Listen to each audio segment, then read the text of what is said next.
ஓம் சாய்ராம். என் அன்பு குழந்தையே, கர்ம வினைகள் கரைந்து விட்டது.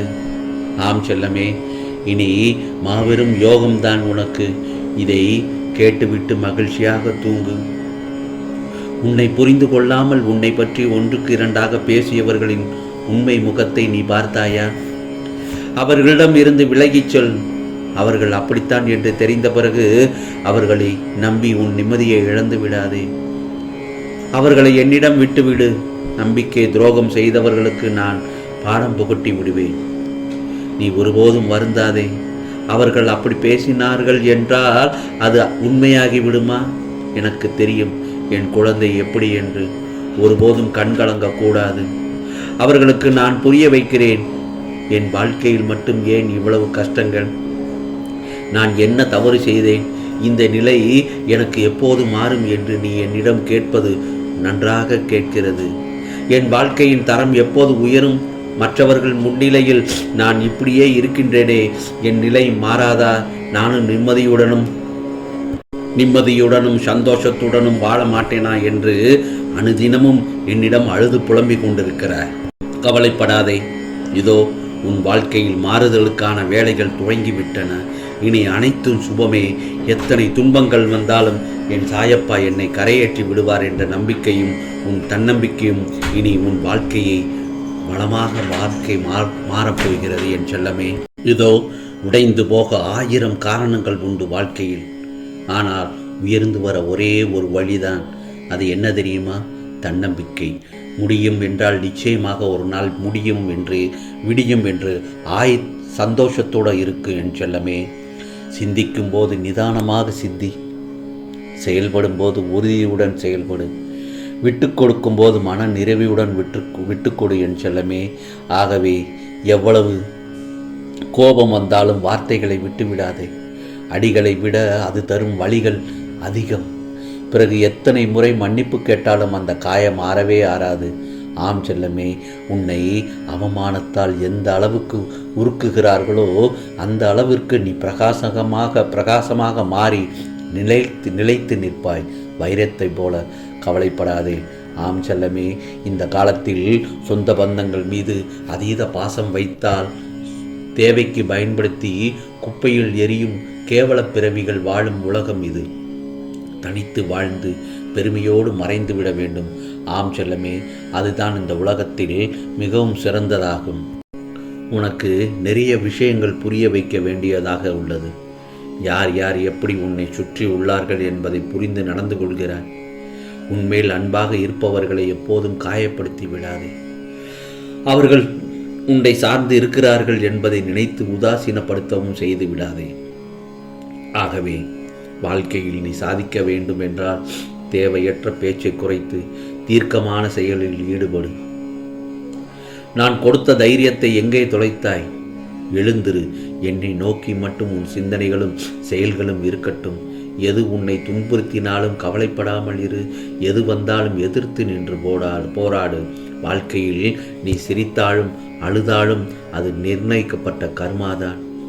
ஆம் செல்லமே, அதற்கான தைரியத்தை நான் கொடுப்பேன். என்ன வேண்டும் நமக்கு? நல்லது நடக்க வேண்டும். நல்லது நடந்தால் சந்தோஷம் கிடைக்கும். சந்தோஷத்திற்கு நல்லது நடக்க வேண்டும். ஆகவே அந்த மனநிலையில், பொருளாதார நிலையில், இல்லத்தில் நல்லது நடந்தால் மட்டுமே சந்தோஷம் கிடைக்கும். அப்படித்தானே? எனவே நல்லது நடக்கும் என்ற ஆணித்தரமான நம்பிக்கையும் ஒரு தீர்மானமும் தான் நல்லதை நடக்க வைக்கும். ஆம் செல்லமே, ஒன்று மட்டும் நல்லா தெரிஞ்சுக்கோ.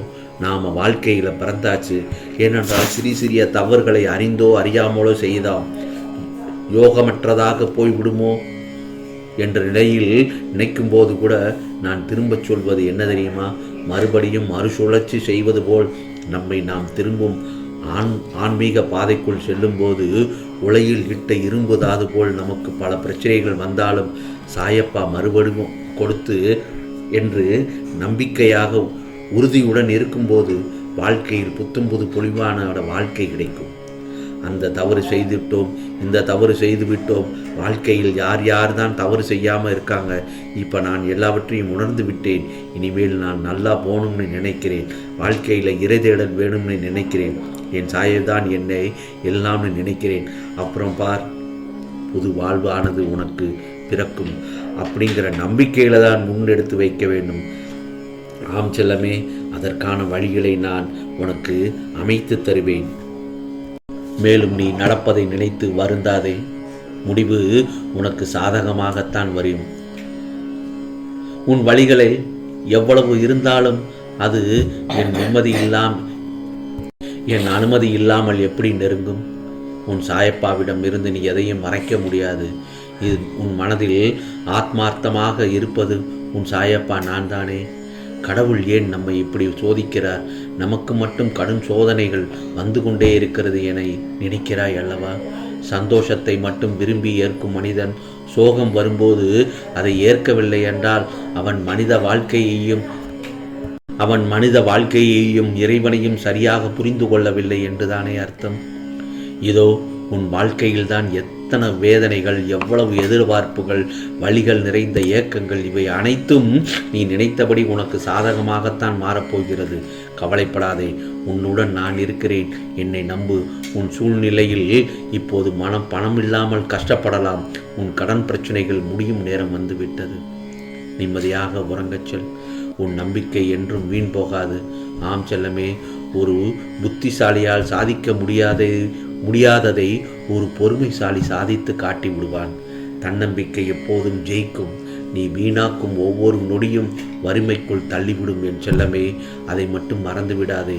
ஆகவே பறவையில் சிறகுகளில் மறைந்திருக்கும் வலிமையை விட அது தன்மேல் கொண்டுள்ள தன்னம்பிக்கை பெரியது. ஆகவே எப்பொழுதும் முயற்சியோடு போராடி கொண்டே இருக்க வேண்டும். அப்படி போராடினால் வெற்றி உனக்குத்தான். கஷ்டங்களை நினைத்து கவலைப்படாதே. யார் கைவிட்ட போதிலும் உன் சாயப்பா என் செல்ல பிள்ளையை நான் ஒருபோதும் கைவிட மாட்டேன். நீ எங்கு சென்றாலும் உன்னுடன் நான் இருப்பேன். மற்றவர்களிடம் நீ உன்னை நிரூபிக்க நினைக்காதே. ஆகவே வாழும் காலத்தில் பிடித்த மாதிரி வாழ பழகிக்கொள். இன்னும் ஒரு சில நாட்களில் அனைத்தும் சரியாகிவிடும். உன் மனதில் ஏகப்பட்ட குழப்பங்கள். நாம் எடுத்து வைத்திருக்கும் அடி சரியானதாக இருக்குமா அல்லது இல்லையா என்ற குழப்பத்தில் ஆழ்ந்து கொண்டிருக்கின்றாய். யோசனைக்கு மேல் பல யோசனை. நீ என்னதான் யோசித்தாலும் உன் காரியம் சிதறாமல் இருக்க எனது அருள் வேண்டும் அல்லவா? அதனால் உன் யோசனைகளை எல்லாம் விட்டுவிட்டு காரியங்களை எல்லாம் என்னிடம் ஒப்படைத்துவிட்டு நீ நிம்மதியாக இரு.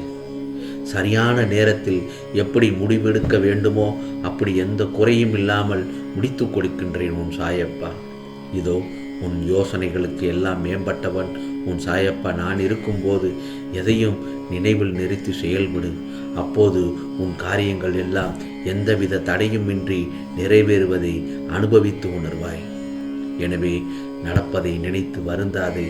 ஆம் செல்லமே, முடிவு அனைத்தும் உனக்கு சாதகமாகவே தான் இருக்கும். ஆம், நீ என்னிடம் கண்ணீரும் கேட்டபோது உன் கையில் கண்டிப்பாக எல்லாமே நல்லதாகத்தான் நடக்கும். இப்பொழுது சந்தோஷமாக தூங்கு. நாளைய பொழுது உனக்கு நல்ல பொழுதாகத்தான் விடியும் என் செல்லமே. என்னை விட்டால் உனக்கு யார் ஓடோடி வந்து உதவி புரிய? உன் சாயப்பா எப்பொழுதும் நான் இருக்கிறேன். உன் வாழ்க்கையில் இன்னும் சில நாட்களில் அது கண்டிப்பாக நீ நினைத்ததெல்லாம் நல்லதாகத்தான் நடக்கப் போகிறது. நல்லதே நடக்கும், நல்லதே நடக்கும். ஓம் சாய்ராம், ஓம் சாய்ராம். ராம்ஜி அருள் கிடைக்கட்டும்.